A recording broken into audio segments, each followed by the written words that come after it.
Hey guys, what's going on? Welcome to another video. We are back once again, and hopefully you guys kind of like the background here. I don't think I've ever shot a video here, pretty sure, at least with that background, but this park, I'm sure you guys already know it. You know, I've been filming here quite a bit. It's probably my favorite park to film at, and it's great weather for it today, so might as well. But without further ado, let's go ahead and dive into today's topic. I've got my Z Fold 3 here. Open it up once again like I did last video so I can read my notes. I made quite a few for this video, so yeah, you might see me kind of looking down at my phone quite a bit. But today we're talking about why I started investing in my 20s. And I don't mean investing as in opportunities and whatnot. That's a video for another time. What I'm talking about is financial investing, so money investing. Sorry, I thought there was like a person over there. They're gone now. Oh, okay. I see him. But yeah, so today we are talking about um, basically why I personally started investing in my 20s. So currently, right now, at the time of this recording, I am 23 years old. When this video posts, I am actually going to be 24 coming soon. So I'm not really sure exactly when this video will post, but it should be, I think, like a month out, roughly. But yeah, you know what? I'm not 20 years old. I'm not 21. I'm not 22.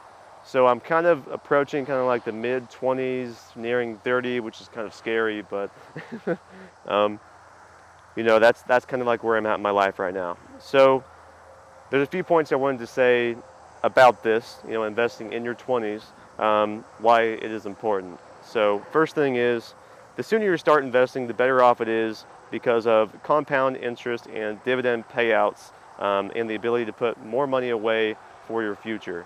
So what I mean by compound interest is that when you put money away and you're holding it in an investment account for a while, the interest, the growth, will actually compound on itself, and you'll end up with more money over the course of a long period of time. So this could be 20 years, 30 years, 40 years, just kind of the way it goes. So that's why I have my money in there, because I want it to compound over time, and it's nice to have it in a place that will grow more than a average, you know, savings account will. Because savings accounts are not a good option. So I'm sure you've seen many videos about them if you're watching this one right here, but savings accounts, they don't really pay you much of anything at all. So let me see here. It is important to have a comfortable amount of money readily available in your bank account in case you may need it quickly. This is what I would call an emergency fund, and this is actually very, very important, because what I will say from my own personal experience is that, you know, I've got bills that I pay monthly, and if you have an apartment that you rent, you'll have even more bills. But for me currently, I don't rent an apartment right now, so basically the rent cost for me is zero, but I still have car insurance and other bills, credit cards and stuff like that. I have other bills I have to pay. So it's important to keep money in your bank and not just throw everything into investing, because I made a mistake when I was younger where I threw everything into investing and I actually needed that money, and it was kind of a bad situation. So do not be like me. Do not follow that example. Follow this example in this video, where I've learned a few things. So let me see here. Just keep a comfortable amount of money in your bank account. I don't know what that is for you.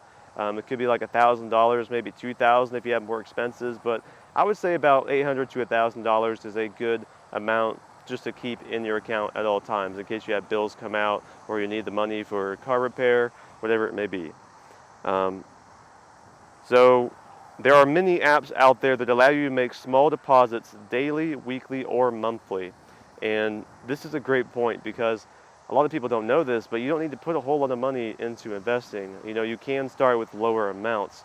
Now, there are certain apps that allow you to have a recurring deposit every day, week, or monthly, like I just mentioned there. But those apps, there's only a few of those from what I've seen, or a small handful of those. But the one that I use is Acorns, and you know, I've been using Acorns since 2017, and I love it. It's my preference. Even though it may not generate as much gain as other apps do with the stock market, stock choices, and stuff like that. It's just my preference. I like their platform, I like their app, I like what they're doing. It's just what I like. It's my preference. So Acorns is what I would recommend, but there are other options out there, so you don't have to stick to just that. But what's nice about it is that you can make deposits, as far as Acorns goes, you can make deposits as small as $5 a day, weekly or monthly. So $5 is pretty reasonable for pretty much anybody to put away for investing. So for me personally, I'm doing $10 a day, and it works out for me just fine. That's about $310 a month, give or take, depends on the month. But that's reasonable for me. Let me see here. Let's see. Something I want to mention is that there's an article that I read online recently that actually talks about how to be a millionaire when you retire. Basically, how much money you should put away theoretically, because you don't know what the stock market's going to do, but theoretically in your 20s in order to be a millionaire when you retire. And basically what the article said was that you should put around $300 a month away into your investment account in order to be a millionaire when you retire. And what I would say is that if you're going to be putting away that much every single month, which is basically what I'm doing right now actually, but what I would recommend is to put that money into a Roth IRA. That way when you pull that money out at retirement, there's no tax deduction at all. So the way it stands currently is if you threw it into a normal regular investment account, then if you had $1 million, you'd have to pay taxes when you pull that money out. So with the Roth IRA, you can put that money in there and it'll be tax-free when you pull the money out.